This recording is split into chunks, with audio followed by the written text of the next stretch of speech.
Welcome everyone to Global Purpose Speaks. I'm your host, DJ Taz Rashid, and I'm a musician who travels to mindful festivals and events all over the world. And one of my passions is to have conversations with transformational leaders, learn about their unique missions and how they're changing the world. And this talk series is created in partnership with Global Purpose Movement, which is a collective of change makers convening and co-creating in our Earth's current shift towards a world that's working for everyone.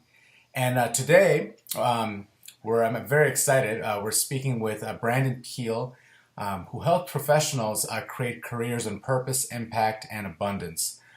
His clients include executives from successful companies such as Apple, Johnson & Johnson, and Google.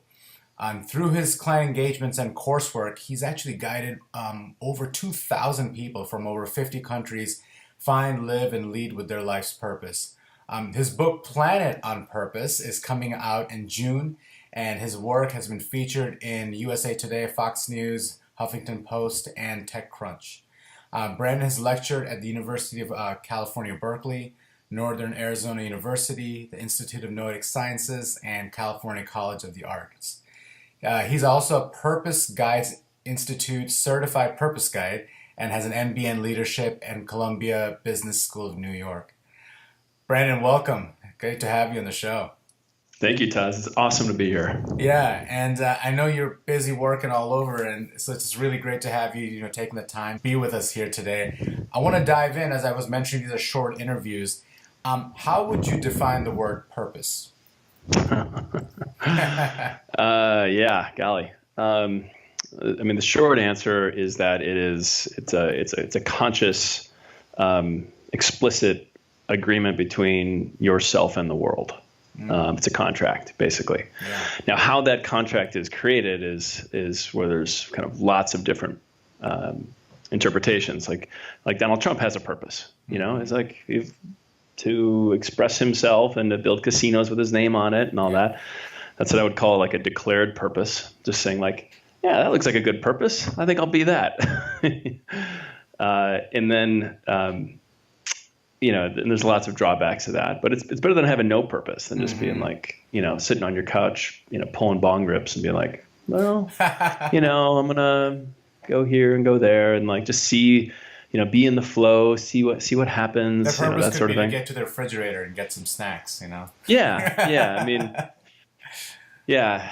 So it's better. It's clearly better to have, and there's some really beautiful declared purposes out there, like Bill Gates, awesome declared purpose. Elon Musk, awesome declared purpose. When you say declared purpose, you're speaking about like a purpose that's like written down, like really thought out. Like, what does that mean exactly? Declared purpose. How do you define that? Yeah. So it basically it comes from it's almost like solving for X. It's kind of like, well, given Bill Gates, for example, given what the world needs is an operating system, and to solve malaria and to solve this, I'm going to go do that. So it's like looking outside for what problems are presented and saying, I'm going to go do that, or looking outside for whatever opportunities the matrix presents and say, okay, I'm going to go be that. Now, it's different from like higher purpose or like a revealed purpose, which I would say like kind of the big discrepancy is like declared purpose rests on this kind of modern worldview that you can be anything you want. That you're just like, oh yeah, you can do it. Do it all. I was raised that way. Like, have a pretty wife and a great house in the suburbs and sit on the board of the local Lions Club or whatever, just like you can do it all and whatever you want. Now, higher purpose is actually the exact opposite. It's saying like, you absolutely cannot do it all. There is one thing you're put here to do in this moment.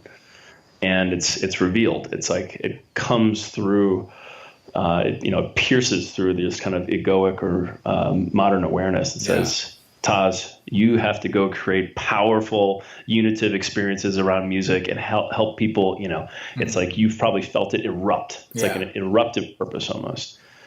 And so that's what I mean by like higher purpose or soul purpose. Okay. Yeah. So you work with individuals on both ends, I'm guessing, like define, help them figure out higher purpose, declared purpose, and just kind of navigate through, or? Yeah, so I would say that I work with people who have no relationship and who have a declared purpose, and I help them get to higher purpose, and then what I call like the stage 4, which is embodied purpose. So folks who really want to step into looking at kind of an integral or holistic perspective, like how we can affect systems, incentive structures, just basically looking at the big picture of human flourishing. Yeah. It's interesting. I feel like I have this conversation with more and more people these days. People are like, what am I supposed to do? And what is my purpose? And like, why do you think it is so difficult for people to know what their true purpose is? What is, I guess, the block, what is the block, and, what's blocking people from knowing from the get-go, why are we so, blocked from seeing it clearly, like all those years? People don't figure out what they want to do till they're in their 40s or late, like what's going on there from your studies? Oh, great question. So there's systemic things that are kind of keeping us distracted and out of the question, and then there's like personal things that we all face. So when people are inside of the purpose question, usually what they've realized is that who they are or how they've constructed their life doesn't work, like at a pretty foundational level. Not like, I need a new job. That's not a purpose question. Like, that's just like, I just want a better job, or I want a, nicer girlfriend or something like that. Mm-hmm. When they say purpose, they're actually saying like, I am looking for like a foundational underlying ethos for my whole life. Like, none of it makes sense. I'm this way with my parents, this way with my friends, this way in society, this way in the yoga studio. Like, I'm looking for some kind of unifying context or narrative or mission that kind of brings it all together. Something to connect all the dots, kind of like. Yeah, something that connects all the dots. And so the desire is there. We all have the desire. Mm-hmm.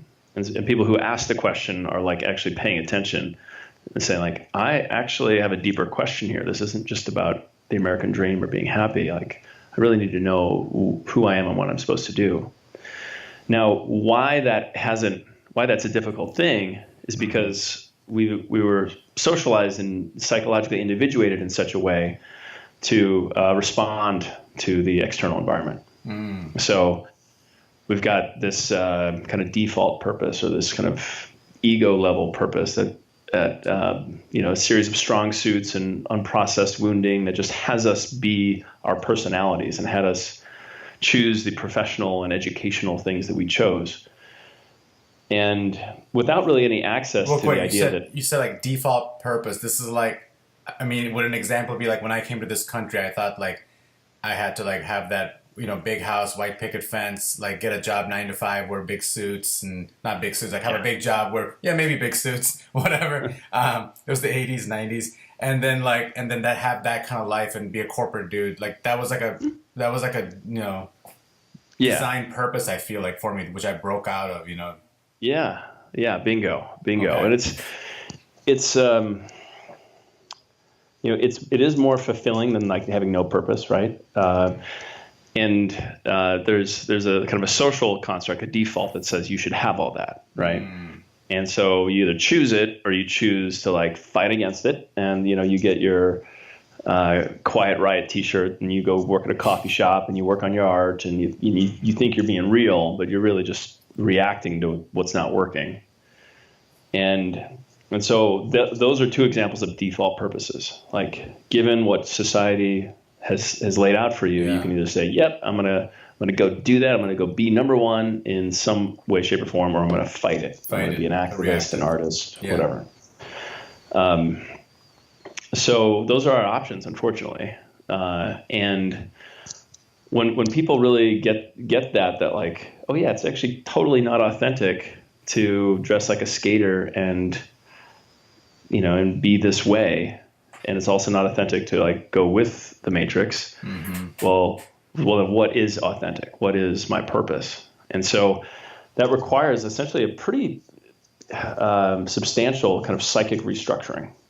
So the work of, plug a colleague's book here, Tim Kelly, work at Tim Kelly, True Purpose. Tim does a great job of actually showing how we do that, how we break apart the different voices within our psychology. So our critical voice, the one that puts us down, a skeptical voice that thinks it's never going to work, our image consultant that just wants to look cool, our risk manager that's like obsessed with worst case scenarios, and then our wounded child who just like literally just wants to run away from anything uncomfortable. Yeah. And so why it's hard is that breaking apart your psychology is very difficult, and it's something you can't do alone. And so the very tool that we need to break it apart doesn't exist within us. Like, you literally can't just be like, I want to go find my purpose and like read Tim's book and go do it. You actually have some sort of facilitated mechanism where someone from the outside is helping you pull apart your purpose or your ego structure in some way. And that what's left once you get clear in those voices is soul. I mean, it's the emanation. So that channel gets widened and people start erupting with their purpose. And it's like been there the whole time, but it's kind of been dormant, or like the doors have been closed, and it's just, we all have that, right? This is like you have to peel the onion kind of thing. It's like, it's not like it came from the outside, and it's just like we just revealed it, right? Totally. Yeah. Totally. Yeah. Yeah, that's good. No, that's great. Yeah. So from your experience, you've been working with so many different people and organizations. I was just curious, like, what have you seen, like how has sense of like purpose and impact in the workplace, I would say, shifted in the past like 10, 15 years, and like, I guess, what do you foresee it evolving over the next 5 to 10 years? And I asked this question in a sense where I've been in the workplace, I've worked for corporations, and it was like that. I don't know what my purpose was then. I was just like, I had a job. It was a 9 to 5 at a cubicle. I had to like make these calls and things like that, but I was working for somebody else. It wasn't anything but there's still like purpose going on in some capacities. Like, so what have you, that's where I'm kind of coming from. And that's a lot of the world, these big giant companies. Oh, yeah. So where does that all work together? Well, so the desire to be self-expressed and to grow and evolve is always there, right? I mean, folks have it, and then they make some compromises to provide for themselves and their family and all that. Now, culture creatives, professional service firms tend to be on the leading edge of where this kind of phenomena exists. The big three consulting firms like Bain, BCG, McKinsey, they obsess over this stuff because, the work is fulfilling in a sense that you're solving complex problems. But at the end of the day, if they want people to stay on and become partners, they have to find that inner fire. And there's a handful of other like kind of purposeful endeavors like Patagonia, Cliff Bar, Whole Foods, that sort of thing. But for the most part, at the organization level, like purpose is pretty much dormant. Wow. Or it exists at that kind of declared purpose level, like we're going to be number one in our industry, or we're going to, serve customers the best we can, or something like that. Very few. So that there's a Harvard Business Review study that said only 20% of CEOs know their purpose, and that's CEOs, and that's a declared purpose. I mean, that's like very few of them. They've just been doing their strong suits, working really hard, type A. I was going to ask about that. Is like, I asked about like the people that are on the floor, the desk job, but like, what about like the upper level? It may be the very same thing, right? They just moved up on the ladder, but like their sense of purpose is still dormant, maybe. Yeah. Wow. Yeah. That's interesting. Yeah. Now, Aaron Hurst, he wrote The Purpose Economy. He's studied this probably more than anybody else. And I have another colleague at Colorado State, a guy named Zach Mercurio, who looks at purpose in like kind of line positions, like the trades kind of thing. And what Aaron's found is that like something about 30% of the U.S. population is connected in some way, shape, or form to like inner fulfillment. So like what they do is self-expression. It's their way to serve and create. And 70% aren't. That's a lot of people. It's a lot of people. It's a lot of people. And it's a real hunger. It's a human need. It's you can point to it right there on the Maslow hierarchy of needs. Yeah. And it's not that these folks aren't able to express it. They're just not able to do it at work. Would you say that if you had to like tie a quality like masculine or feminine, like the sense of purpose, would you say that it's like a masculine, like the need to know, like, or is it? I mean, there's probably both elements floating around, but what would you say that's like that directive, like the mission, the like, is that an energy in any way, or is that just like, Yeah. I mean, I tend to believe that the purpose question is a feminine question. yeah, Um, and that, so there's a couple of pointing frameworks. So are you familiar with like the lover, warrior, magician, king kind of I've heard of that, archetypal yes, framework? yeah, Yeah. So on the vertical axis, you have the king warrior. That's like vision, logic, like strong boundaries, self-sacrifice, working hard, discipline, that sort of thing. And then on the horizontal axis, the agape kind of is more the feminine. So it's the lover, it's the sweetness, the tenderness, the compassion, present moment awareness, that sort of stuff. And then also just like the total surrender to mystery. So the magician, like this is a desire for truth. It's like going into the cave like the bear. It's working with the shamans, the purpose guides, doing your vision fast. It's like I'm ready to surrender what I know because what I know ain't working, and I need to I need something to be pulled out of me. Uncover something new. So it's a receptive. It's almost a submissive thing. Like when somebody says they want to know the purpose, they're saying like, I've been trying my tush off to figure it out, and I can't figure it out. My king, vision logic is like it's not coming up with any answers because it doesn't have the answers. You need that magician. So I would say it's very much a feminine descent.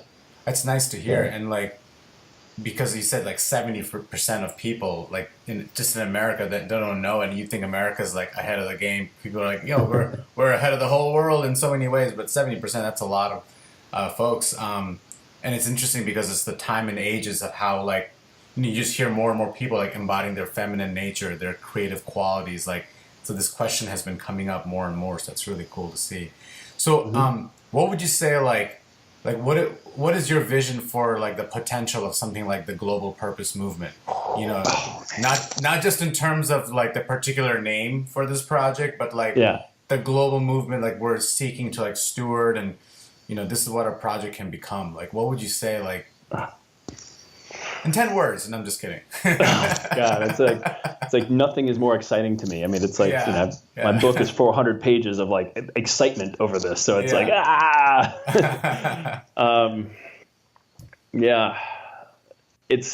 the short answer is that it is what's missing. It's what the species most needs right now. I'm not saying that we don't need social justice, sustainability, all that.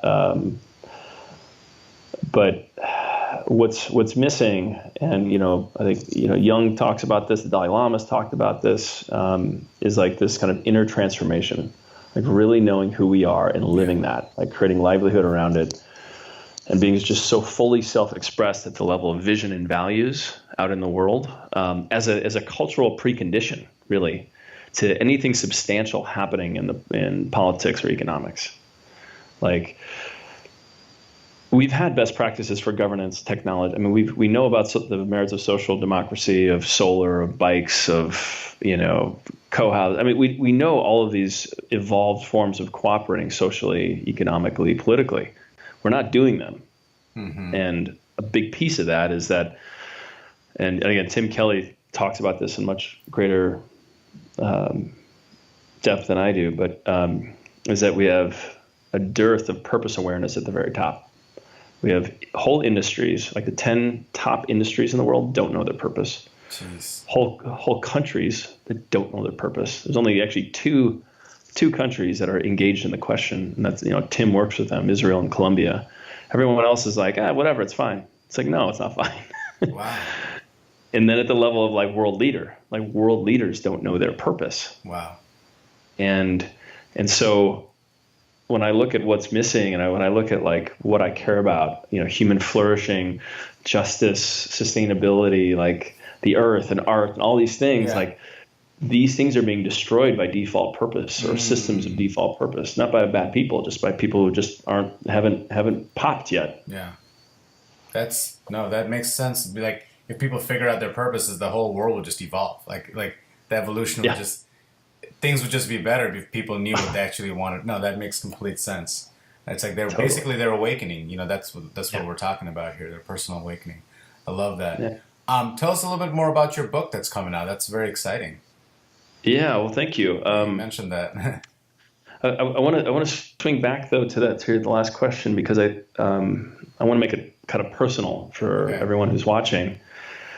Um, Now, the way that purpose is like a virus, it like infects you. Like, it's like the Morpheus, the splinter in your mind. Like you can't get rid of it. Like I couldn't go back to sleep if I tried. Like it's just not going to happen. And it fundamentally changes the orientation from a kind of a taker, like a consumptive thing. Like happiness, meaning is outside. Like I need the brand, I need the experience, I need the chemical. I have to go out and get it and bring it back and like fill this purpose-sized hole. Now, when that switch gets flipped, when the awakening happens, it's like the hole is full. I mean, yeah, and it's like it's constantly spewing. I mean, you're just like you're on fire. Like it's like somebody lit a fire underneath your tush, and you can't not live your purpose. And so You're right. at the level of culture, think about 7.4 billion people who live to serve, live to create. That's like the internal experience. Like people get that and they're like, oh my God, I don't need all this stuff. I don't need to do that. I don't need to do that. I don't need to buy. I don't need to like make people wrong. I just need to like go give and serve. It's like the human potential. Like what's like it's just we're all like it's kind of like what people say. I don't know if that's true. Like they say we use 10% of our brain. I don't know if that's a true comment or not fully, but it's kind of like you think about human potential. There's only like 30%, as you're saying, that they just kind of know about it or they're tickling with the idea. The rest of it, they don't have, like they're sleeping completely, asleep. Yeah. Like they don't even know this conversation's not even in their reality, right? Yeah, it's not yet. Not yet. But we're going to be successful. That's why we're here, having these conversations. That's amazing, Brandon. I'm so happy the work you do. This is such important work for humanity. But going back to your book, this is exciting. It's your first book. Kind of. I wrote a book in 2009 called Adulthood 2.0, which was, terrible book. I thought it was great. Oh my gosh. Okay. Well, let's not talk about that one then. Let's talk about the new book. No, good book. I loved it, but then when I discovered purpose work, I was like, oh, this stuff's irrelevant. Yeah. But anyways, so yeah, my book, it's written for a modern reader. Yeah. So for folks who have had some or dabbling in the matrix, they've graduated from college, or they have some experience about what's going on, and who are really looking at like, well, if it doesn't work, if I can't make enough money to pay my mortgage, my healthcare expenses, my transportation expenses, like what am I supposed to do with my life? Mm-hmm. And so it's the first so there's books in 4 parts. The first part looks, it's straight up modern language. Like here's all the great reasons you should find your purpose, all the science behind, what it does to your career, what it does to your relationships, what it does to your body. Just tons and tons of research saying like you'll live 7 years longer, 50% more likely to be a leader, have 31% more of the experience of love in your relationships. It's just like all the things people want. It's like purpose is the access to it. That's amazing. And then, the part 2 looks at kind of purpose in your career. Mm. So I first invite people to go online to take this free purpose course. It's a 2-month purpose course called the Purpose Challenge, and then look at like how it could show up in your career and how it forms the foundation of your leadership. And then the back half of the book. I've not said this publicly yet, so this will be the first time I say it. Right. It's a total Trojan horse. It like the That's awesome. It's the first the first half speaks to what everybody wants. Yeah. The second half looks at collective purpose. So it's a lot of futurism, like looking at the purpose of the cosmos, the purpose of the species, and then distilling that into like how we could cooperate politically, economically, ecologically. Mm-hmm. So it's like you could say like the first half is like straight up kind of logic, personal development, and the back half is like all Charles Eisenstein, like how we could like actually live together purposefully in a way that works. Cool. Are you planning on doing this on Audible ever? That's a Please great do it, question. please. Yeah. Well, I that is part of the current marketing plan is to sell the book, but to give away the audio Oh, wow. and Okay. and to have yeah. So the current plan again, it's all in progress, but is to have to narrate the book up until the actual course, and then stop the free narrations and invite people to do the free course Gotcha. online, and then continue the audible book after. So it'll be like an event kind of thing. That's amazing. That's done with purpose, it sounds like. And with purpose, yeah, very intentional. So how, you work with a lot of different people, leaders, but again, can anyone work with you? Do you do like coaching? Like how can people work with you? Why don't you tell us about that? Yeah.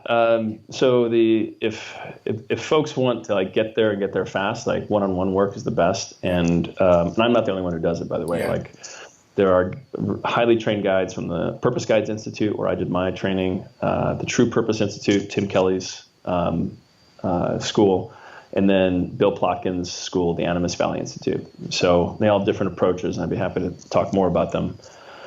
But yeah, I work with mostly women actually in their 30s and 40s who have realized the limits of leaning in. Mm-hmm. Like, oh, the harder I work, you mean I don't get more of what I want? Yeah. And they're like, oh, I need to create something that actually is fulfilling and that works for having a great life and kids and all that kind of stuff. So I end up working with a lot of emerging women leaders. Amazing, amazing. And what is the best way to stay in touch with you? A website, like, social media, like how can people get in touch? Yeah, I used to do an email newsletter, but nobody read it, so I stopped. Okay. It's mostly through social media. Gotcha. So there's you can follow the Planet Purpose Leadership Academy on Facebook. There's you can follow me on Twitter, which is just @PurposeGuide, and those are the best ways. Very cool. Well, we'll share all those links, and when the book comes out, I'll be sure to get. I'm excited for that, especially the audio part. I'm an avid Audible listener. That's what I do. I'm traveling around. So, Brandon Peele, Awesome. thank you so much for joining us here today, and thank you everyone for joining another episode of Global Purpose Speak. I'm your host, DJ Taz Rashid, and this talk series, as a reminder, is created in partnership with Global Purpose Movement, which is a collective of change makers convening and co-creating in the global's current shift towards a world that's working for everyone. You can join the conversation at globalpurposemovement.com, and we'll see you next time. Thanks, everyone.